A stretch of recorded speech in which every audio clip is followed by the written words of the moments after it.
Trials and Tribulations. The ocean's roar was a primal force, a deafening cacophony that drowned out all else as I was flung like driftwood through its churning maw. I opened my eyes just as a wave crashed over my head, the icy, salt-laden water stinging my eyes and searing my throat with its briny bite. My limbs, heavy as lead, thrashed against the sea's relentless pull, each movement a desperate bid for survival in a world of liquid chaos. The waves hurled me toward a distant shore, their power both cruel and indifferent, tossing me through frothing crests and troughs that threatened to swallow me whole. Then, abruptly, the sand was beneath me, soft, unsteady, shifting with the retreating tide like a living thing.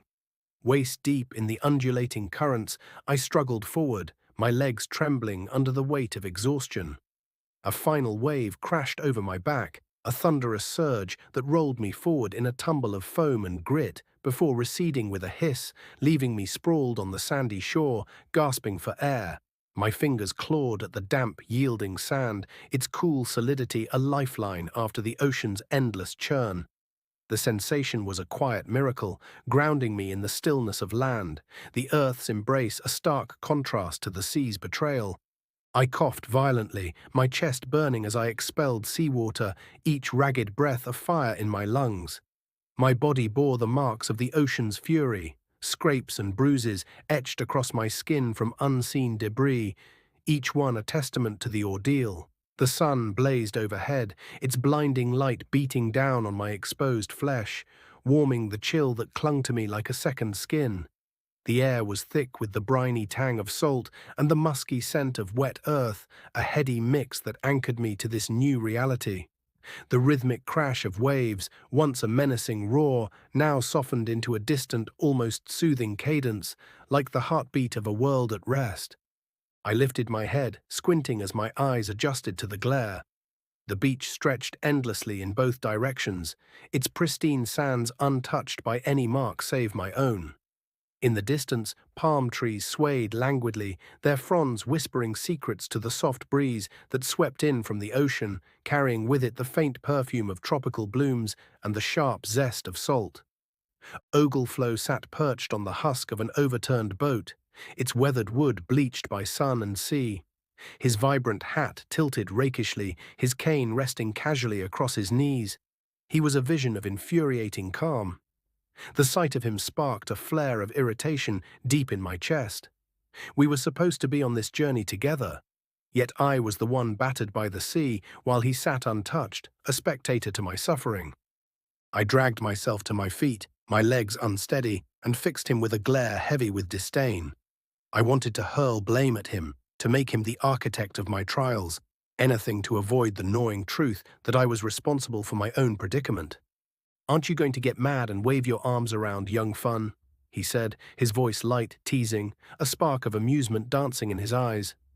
"Is there any point?" I shot back, my tone sharp, though exhaustion dulled its edge. "Well, I do enjoy a good laugh, young fun," he chuckled, the sound warm but maddening, like a melody played just out of tune. I slumped onto the boat beside him, the rough wood biting into my thighs as I stared out over the ocean, its surface now deceptively calm, shimmering under the sun's relentless gaze. Exhaustion weighed on me like a sodden cloak, not just physical, but a bone-deep weariness that made the thought of moving unbearable. I wanted to stay right there, rooted to this moment, this place where the world could not demand more of me. Time slipped away, unmoored in this strange realm where hours and days blurred into one another. I couldn't say how long I sat, the sun's arc across the sky, a vague marker of passing moments. But as I lingered, a prickling sensation crept over me, like the brush of unseen eyes. "Can you feel that?" I asked, my voice low, unease threading through it. "It's like we're being watched." Ogleflow pointed his cane toward a dense bush at the jungle's edge, where the beach gave way to a wall of verdant green. "There, young fun, in the bush," he said, his tone calm but laced with a quiet urgency. I squinted, seeing only the natural sway of branches and leaves as the ocean breeze stirred them, a rhythmic dance of light and shadow. "I can't see anything," I said, frustration creeping into my voice. "Take a closer look, young fun," he urged, his words a gentle prod, like a teacher guiding a reluctant student. I stood, my heart thudding as I approached the bush, each step measured, my body tense to flee at the slightest hint of danger. The air grew thicker, heavy with the scent of damp foliage and the faint sweet decay of the jungle. I reached the bush, my fingers trembling as I parted its leaf-covered twigs. Shock jolted through me as I found a small, dark-skinned boy standing there, no older than 2 or 3, his wide eyes glistening with unshed tears. I glanced around, expecting to see an adult, a parent, a sibling, anyone. But the beach and jungle were empty, silent save for the distant murmur of waves. I shouted into the void, my voice swallowed by the jungle's chorus of rustling leaves and chittering insects. But no answer came. I turned back to find Ogleflow gone, his absence a sharp pang in my chest. "Ogleflow," I muttered, the word laced with both exasperation and a flicker of betrayal. The boy was trembling, his small frame racked with distress, tears streaking his dust-streaked face. "What's your name?" I asked, softening my voice, but he only sobbed harder, his fear a mirror to my own rising panic. I knelt beside him, offering what comfort I could, and took his tiny hand in mine, its warmth a fragile anchor. Leading him to the overturned boat, I scanned the beach and the jungle's edge for any sign of movement, my shouts of desperation met only by the indifferent hum of the wild. Fear clawed at me, not just for myself, but for this child, far too young to be alone in such a place. I was terrified of being stranded here, but worse was the weight of responsibility for another life. Do I wait, hoping for rescue, or venture into the unknown to find help? Each choice loomed like a trap. Staying might mean never being found, lost to the island's embrace. Moving might lead us further from safety, deeper into peril. My mind raced, conjuring visions of predators and pitfalls, each scenario more dire than the last. "Ogleflow," I screamed, my voice cracking with frustration and fear. "Why are you never here when I need you?" The boy tugged at my bag of tricks, his small voice breaking through my spiraling thoughts. "I'm thirsty," he said, the words clear despite their unfamiliar cadence, as if the island's magic translated his need directly to my heart. I blinked, startled by the clarity of his voice, a language alien yet understood, a mystery I couldn't unravel. Shaking off the distraction, I searched for a solution, my eyes landing on the bag of tricks slung across my back. I unrolled it across the sand, its worn fabric a canvas of possibility. Inside, I found a small cache of food, a flask of water, a folded map, and a compact compass. Their presence a quiet gift amidst the chaos. We ate and drank, the simple act grounding us, the water cool and life-giving against my parched throat. I spread the map before me, its lines stark against the faded parchment. I had no skill with maps, but I knew the compass's needle always pointed north, a steadfast guide in this uncharted world. The map was rudimentary, depicting the beach, our beach, the island's only one, hemmed by cliffs that plunged into crashing waves. Beyond lay the jungle, dense and sprawling, with a mountain to one side, its peak crowned with fire, a volcano I later learned. At the map's center was a village, a beacon of hope amidst the wild. A star in the top right corner marked the cardinal directions, and I estimated the beach to be a mile long. Using that as a measure, the village lay roughly 8 miles into the jungle's heart. I rolled up the bag, slung it across my back, and took the boy's hand, his small fingers trusting in mine. With a deep breath, I led us into the jungle, my heart swelling with a fleeting sense of purpose. I felt optimistic, even proud, as we crossed the threshold from sand to shadow, but that confidence would soon be tested. The jungle was a primordial realm, a living, breathing entity teeming with untamed vitality. Towering trees stretched toward the heavens, their thick canopies knitting together to form a verdant ceiling that filtered sunlight into a dim emerald haze. Vines hung like ancient tapestries, draping from branches in sinuous coils, while gnarled roots twisted across the damp, moss-slick earth, each one a silent sentinel of time. The air was a heavy, humid shroud, saturated with the rich scent of wet soil, the fleeting sweetness of exotic blooms, and the faint musk of decaying leaves.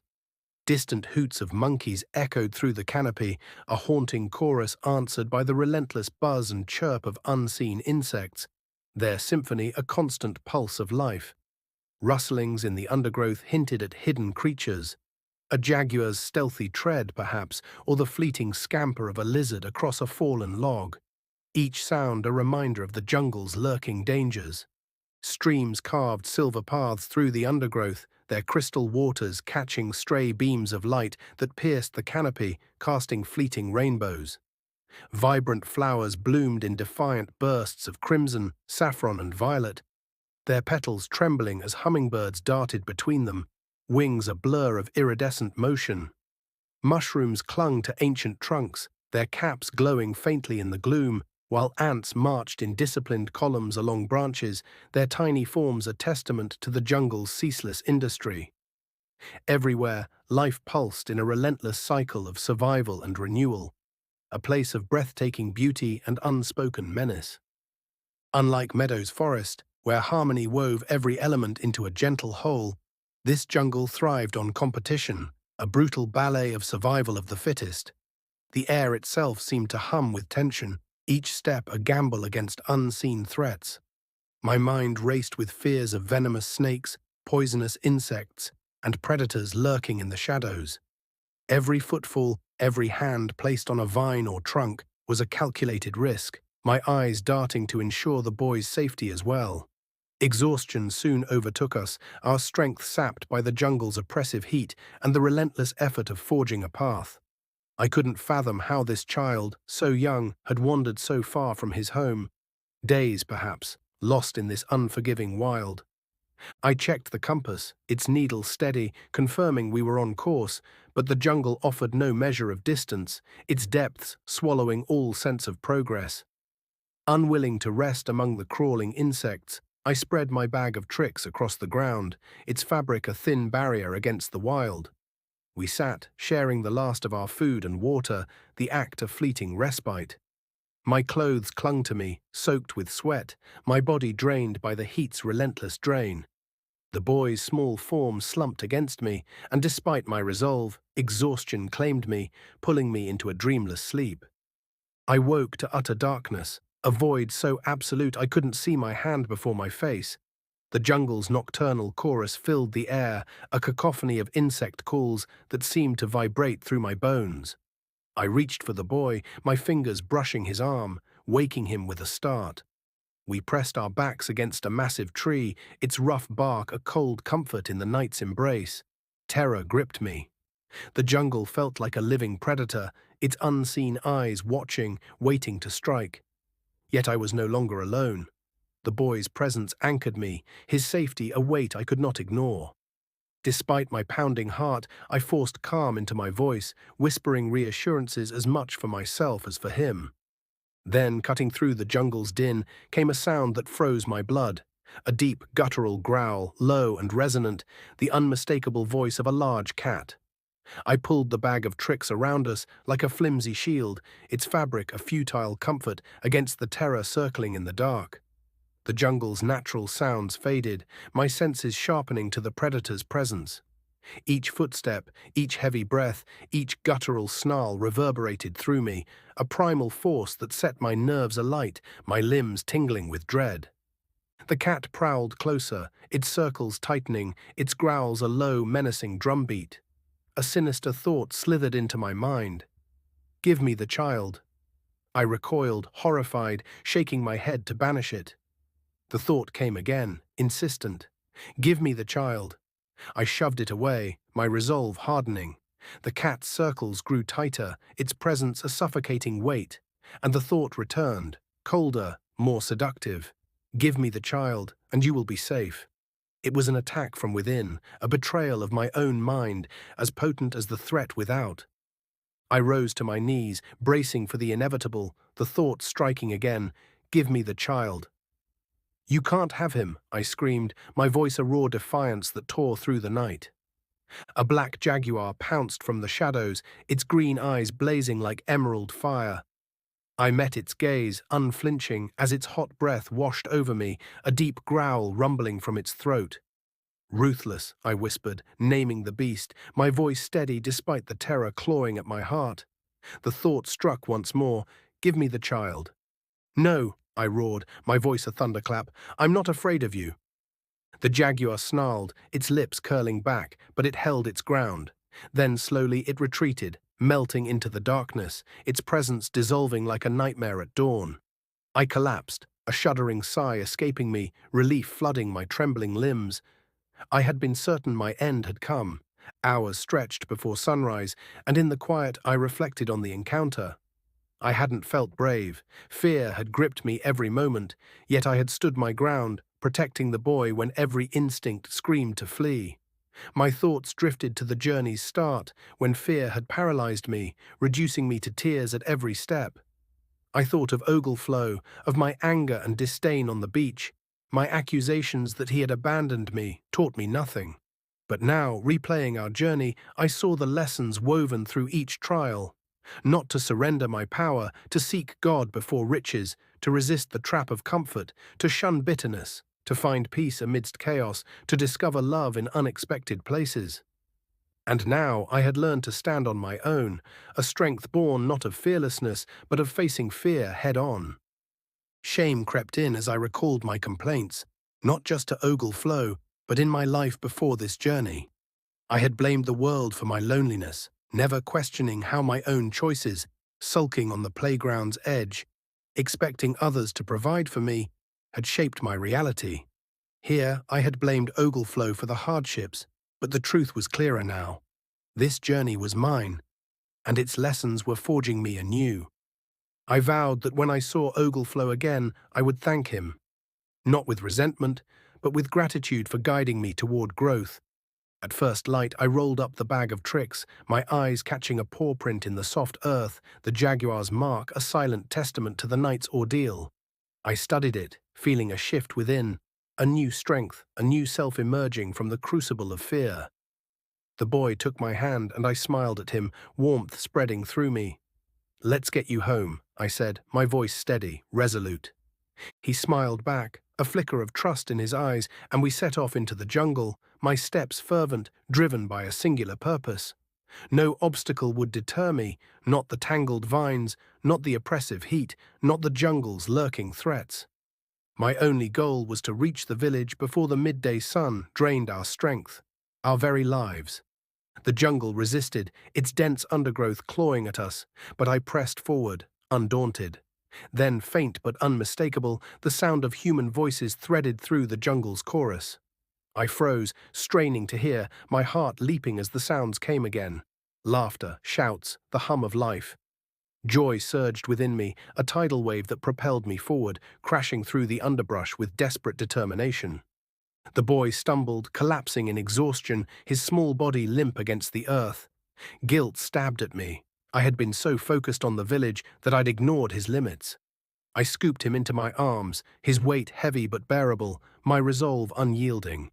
Through gritted teeth I marched on, each step a defiance of the jungle's grip, my strength fueled by a stubborn will to save him. Finally, I burst through the last curtain of foliage into the village, a clearing alive with thatched huts and bustling figures. Women and children paused, their eyes widening as they rushed toward me. I fell to my knees, gently laying the boy on the ground, my vision swimming as exhaustion claimed me. Weakness overtook me, a dizzying wave that pulled me under, and the world faded to black. I woke later, my body slick with sweat, swaying gently in a hammock within a wooden hut. The air was thick, the heat a tangible weight pressing against my skin. I shook my head, blinking to clear my vision, the open entrance revealing a vibrant scene. A village alive with torchlight, the rhythmic beat of drums mingling with wordless singing, a primal melody that seemed to rise from the earth itself. A presence stirred behind me, and I turned, a smile breaking across my face as I saw Ogleflow lounging in a corner, cool and unruffled, his hat tilted at a jaunty angle. "Doesn't this heat bother you?" I asked, half teasing, relief flooding me at his familiar presence. "I am a Floshi, young fun, energy in motion. I am where I want to be, and I feel what I want to feel. Unless I interact with your creations, then I become part of your story," he he said, his voice a playful lilt, yet carrying the weight of truth. I sat up, my head still woozy, and paused to steady myself before stepping onto the packed earth floor. You know, Ogleflow, I haven't been very kind to you. I haven't been appreciative at all, and I just want to say that I'm sorry, I said, the words heavy with sincerity, a bridge built from the lessons of the jungle. Ogleflow's eyes softened, and he gathered me in a warm embrace, his arms a haven of acceptance. You have changed, young Fun, he said, his voice rich with pride. I have, I can feel it, I replied, a quiet confidence settling within me, like a seed taking root. The drums ceased, and a sudden silence fell, heavy with portent. Through the hut's entrance, I saw villagers pointing and arguing, their voices rising in a heated crescendo. What's happening? I asked, unease creeping into my chest. They are deciding whether you are a god or a devil, young Fun, Ogleflow said, his tone calm but edged with gravity.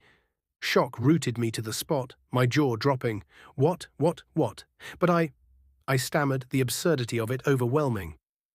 You see, young Fun, the boy had been missing for days, and they had given him up as dead. Then you just appeared with him in your arms at the edge of the village. A pale-skinned boy, the likes of which they had never seen before. They think you brought him back from the dead. I slumped to my knees, despair washing over me. Does this never end? I groaned, my gaze lifting to the heavens, seeking answers that refused to come.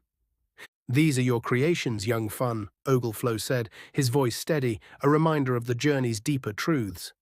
How did I create this? I would never create this, I snapped, frustration flaring like a spark. Ogleflow chuckled, his silence an invitation to reflect. I sighed, reining in my anger. Okay then, how did I create this? I asked, softer now, seeking understanding. Distrust, young Fun. As I have said before, negative thoughts find similar thoughts in your mind, and they group together, turning puddles into lakes, and lakes into oceans. This is a puddle out on its own in the middle of nowhere, but it still needs to be rectified. It still needs to be healed. But I don't understand. I can't remember not trusting anyone, I said, my mind grappling with the revelation. You don't trust yourself, young Fun, he said, his words a gentle blade, cutting to the heart of my fears. What do you mean? I asked, a flicker of recognition stirring within. You don't trust that you are loved or even liked, young Fun. His words landed like a stone in still water, ripples of truth spreading through me. A twinge of annoyance flared, but I caught it, remembering the lessons of the cavern. Instead of lashing out, I paused, reflecting. He was right. I doubted my worth, feared love's impermanence, questioned my own heart. That self-doubt had woven this moment, and the village's judgment was its mirror, reflecting my inner turmoil back at me. I hope they decide that I am a god, I said nervously, a weak attempt at humor to mask my fear. Neither outcome will be good for you, young Fun, Ogleflow replied, his tone somber. What do you mean neither outcome is good for me? Surely it's better to be a god than a devil, I said, clinging to a shred of hope. Young Fun, if they think you are a devil, they will throw you and the boy into the volcano. If they think you are a god, they will worship you and expect you to do things for them, and when you can't, they will turn on you and throw you into the volcano. Terror seized me, a cold, visceral dread unlike any I had faced. The thought of burning alive, consumed by molten rock, was a nightmare that clawed at my soul. We have to leave right now, I demanded, my voice trembling with urgency. You can't go back, young Fun. You must go through, Ogleflow said, his eyes locking onto mine, steady and unyielding. Why? Why can't we go back? I don't want to be burned alive. He leaned closer, his gaze piercing. You have to trust, young Fun, he said. What is there to trust in? Whatever they decide, I'm going to end up in that volcano, I cried, desperation cracking my voice. You have to trust, young Fun, he repeated, his words a mantra, a lifeline I couldn't yet grasp. Frustration and fear boiled over, and I stamped my foot, my voice rising to a shout. Take me home. I don't want to be on this journey anymore. I want to be back with Auntie M. You can't go back, young Fun. You have changed. You are not the same boy who started this journey. That boy no longer exists. You can't undo what has been done. You can only move forward. You must trust, he said, his voice calm but resolute, a rock amidst my storm. The gratitude I had felt for Ogleflow moments before dissolved into anger, his cryptic words fueling my sense of betrayal. But if they throw me into the volcano, I will die, I shouted, my fists clenched, my heart pounding with defiance. Death is life, and life is death, young fun, he said, a smirk playing on his lips, infuriating in its calm.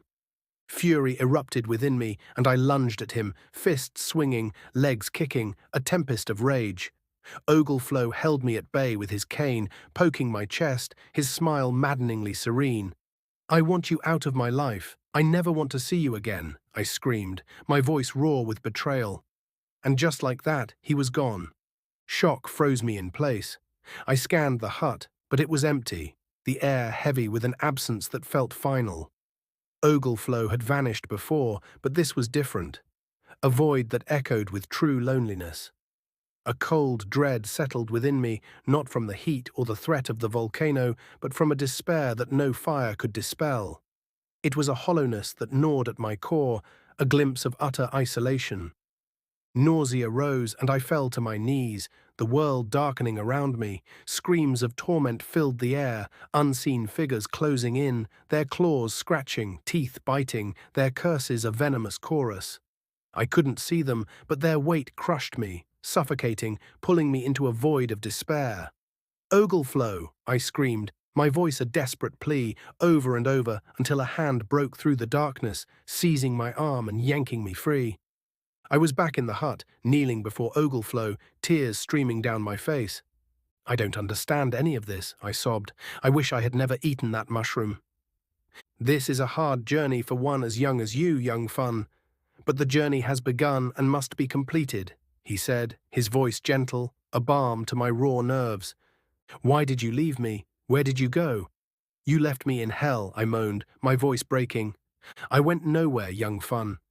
You separated yourself from me, and in your anger and frustration, you aligned yourself with all your thoughts that were also in separation. Unloving thoughts that are separate from God," he said, his words a mirror to my own creation. "You mean I created that?" I asked, horror mingling with dawning realization. "I told you before, young fun. You create your own heaven and hell. Be ever watchful of your thoughts. Create with love, not fear." Of all Ogleflow's lessons, this one seared itself into my soul. The despair of that dark place was a void beyond words, a torment I vowed never to revisit. From that moment, I strove to view the world through love, to guard my thoughts as sacred. I let out a small chuckle, and Ogleflow raised an eyebrow. "It's funny," I said. "I'm not so afraid of the volcano now." Our laughter mingled, a shared release that lightened the weight of the moment. We sat in silence, watching the villagers' heated debate through the hut's entrance. The boy's mother clutched him tightly, her screams and tears a raw echo of my own fears. Ogleflow had said our fates were entwined. If they deemed me a devil, the boy would share my doom. No path seemed clear, no escape possible. Like Ogleflow said, I had to trust, though what that meant remained a mystery. The arguing ceased, and a heavy silence fell, the village holding its breath. My heart raced, each beat a hammer against my ribs, my breaths shallow and ragged. 3 men approached the hut, their faces stern, their steps deliberate. Ogleflow's hand rested on my shoulder, a steadying warmth that anchored me. The leader stepped inside, his gaze piercing as he studied me in silence. "We cannot agree whether you are a devil or a god," he said at last. "In the morning, you will walk the narrow path across the river of fire, and the Thunder Mountain will decide your fate." He turned and left, his words lingering like a sentence. It wasn't the outcome I'd hoped for, but it offered a chance, a slim thread of hope. "Can I get through this?" I asked Ogleflow, my voice trembling but resolute. "You must trust, young fun," he said, his tone unwavering. "Trust what?" I pressed, frustration edging my words. "That they'll let me go? That the river of fire will vanish? Trust what exactly?" "Trust yourself, young fun," he said, his eyes locking onto mine, a quiet challenge in their depths. "Will you walk the narrow path with me tomorrow?" I asked, clinging to the hope of his presence. "This path you must walk alone, young Fun," he said, his voice soft but firm.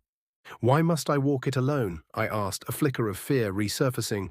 "Why, young Fun, up to this point, I have helped and guided you, dragging you kicking and screaming while you cried and complained like a child. If you make it through the test tomorrow, if you learn to trust yourself, you will emerge reborn, no longer a child, but a man.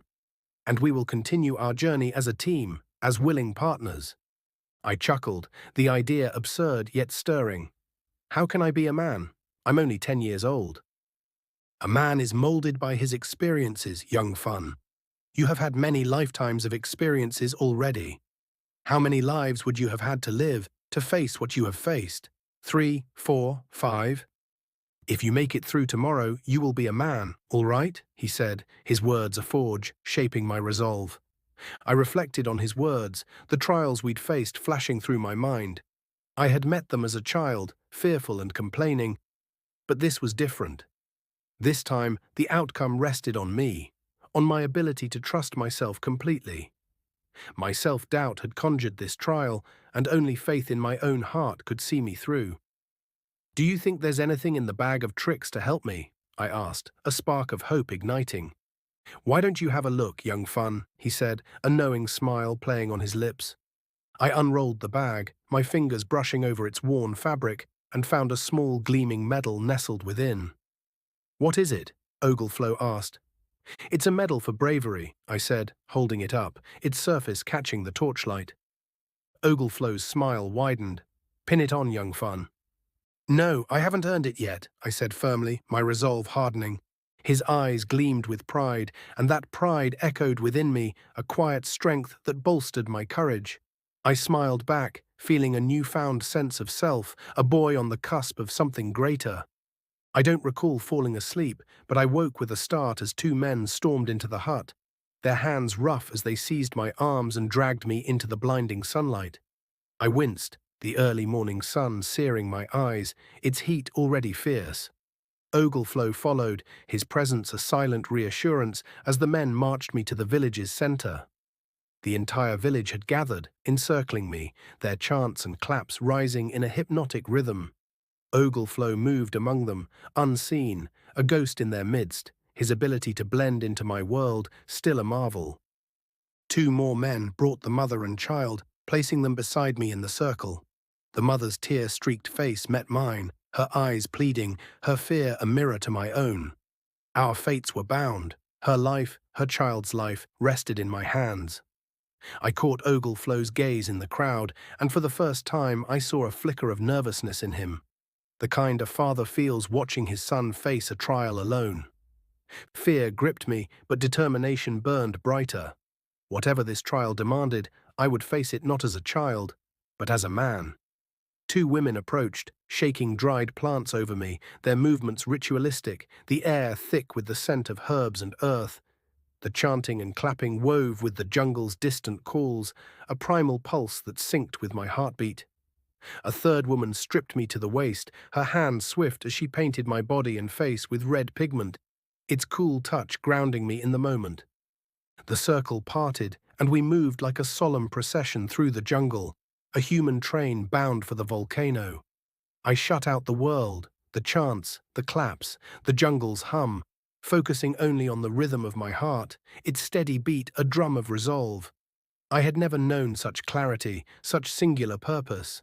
This was life or death, and I would meet it with every ounce of my being. The path was well trodden, its earth packed by countless feet before mine. I wondered how many had walked this way, whether they had returned or perished in the volcano's embrace. Ahead, the trees parted, revealing the volcano's towering bulk, its summit wreathed in fire and smoke, the ground trembling with its restless power. The villagers formed a circle around a vast chasm, its surface throbbing with a red glow, a river of fire pulsing below. A natural arch spanned the chasm, a narrow bridge no wider than a foot, stretching 50 feet across the molten abyss. The guards pushed me to the bridge's edge, their spears at my back, a silent threat. The mother and child stood nearby, her anguished gaze locked on mine, her prayers a palpable force. Ogleflow waited at the far end, his eyes willing me forward, his usual confidence replaced by a raw, helpless hope. One guard removed my shoes, the stone cool against my bare feet, and shoved me closer to the edge. I peered into the chasm, the heat slamming into me like a furnace's blast, forcing me to recoil as the volcano rumbled, its vibrations coursing through my bones. Far below, lava churned, bubbling and spitting molten rock, flames dancing across its surface like malevolent spirits. I realized walking slowly, balancing carefully, was impossible.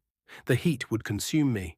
I had to run, to trust my speed and will to carry me through. A Bible verse surfaced in my mind, unbidden. Enter through the narrow gate. For wide is the gate and broad is the road that leads to destruction, and many enter through it. But small is the gate and narrow the road that leads to life, and only a few find it. The words ignited my courage, a beacon in the face of the inferno. I stepped back, my eyes locking onto Ogleflow's, his arms open, a silent vow of faith. With a deep breath, I sprinted forward, my feet pounding the narrow bridge, each step a defiance of the abyss below. The world vanished, sound, fear, doubt, replaced by the thunder of my heart and Ogleflow's voiceless scream, his arms a beacon guiding me.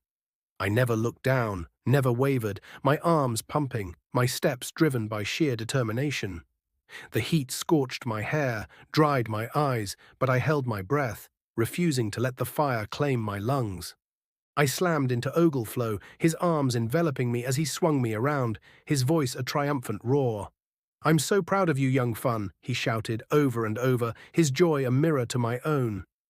A strange certainty had filled me on that bridge, as if an unseen force steadied my steps, whispering of victory. Once I began, I knew I would make it. A faith born not of bravado, but of trust in myself. Ogleflow set me down, and the world seemed sharper, more vibrant, as if I saw it anew. I was alive, and that truth sang in every fibre of my being. I looked back across the bridge. The mother and child stood with a man, one of the guards who had held a spear to my back. He embraced them, and I realized he was the father, his relief a mirror to my own. "I don't understand," I said, pointing, confusion mingling with awe. "He, like you, young fun, knew it was the only way," Ogleflow said, his voice soft, heavy with meaning. In that moment, a truth crystallized. Not all is as it seems. The father had trusted me, risking his son's life on my courage, a leap of faith as great as my own. The villagers filed back into the jungle, the family lingering last, their silhouettes a quiet testament to survival. Ogleflow handed me my clothes, my bag of tricks, and the medal for bravery. "Pin it on, young fun," he said. "You earned it." "No, I don't think so." "I'd feel kind of silly wearing it," I said, the gesture feeling hollow against the weight of what I'd faced. I tossed the medal into the air, watching it arc over the lava pit, its gleam swallowed by the fire below. As my gaze followed its fall, I locked eyes with the black jaguar, standing at the bridge's far end, its green eyes piercing. We held each other's stare, a silent acknowledgement, before it turned and vanished into the jungle. A profound sense of freedom washed over me, as if a chain had snapped, leaving me lighter, unburdened, joy bubbling within like a spring. Ogleflow's words echoed, "You must learn to trust yourself." I had, and the confidence that bloomed was a quiet fire, steady and true. He had said I would become a man, and though I hadn't understood then, I did now. Not in stature, I was still a 10-year-old boy, but in thought and deed, forged by trials that had reshaped my soul. The only way off the island was to repair the boat on the beach where we'd landed. The journey back through the jungle was lighter, my steps unburdened by the fear that had once dogged me. I didn't flinch at every rustle, didn't scan for threats in every shadow. Ogleflow and I talked, reflecting on the bridge, on why I had to cross alone. A test, perhaps, but I saw it differently. An act of faith in myself, a step toward becoming whole. Repairing the boat was a labor of joy. Ogleflow guiding me with patient hands, my bag of tricks providing nails, planks, and rope. I look back on those days with warmth, a time when I began to embrace the person I was becoming. Laughter came easily, sparked by silly moments, a lightness I'd never known before. When the boat was ready, we pushed it into the surf, the waves lapping gently at its hull. I took one last look at the island, its shores a crucible of my greatest fear and greatest triumph. Ogleflow's words about opposites, life and death, fear and joy, flickered in my mind. Perhaps they were two sides of the same coin, but I wasn't ready to embrace that truth. I shook the thought away, focusing on the horizon. We rigged a sail from the bag of tricks, its fabric catching the wind with a satisfying snap. The boat surged forward, carrying us toward the next adventure, the sea stretching endless and alive before us.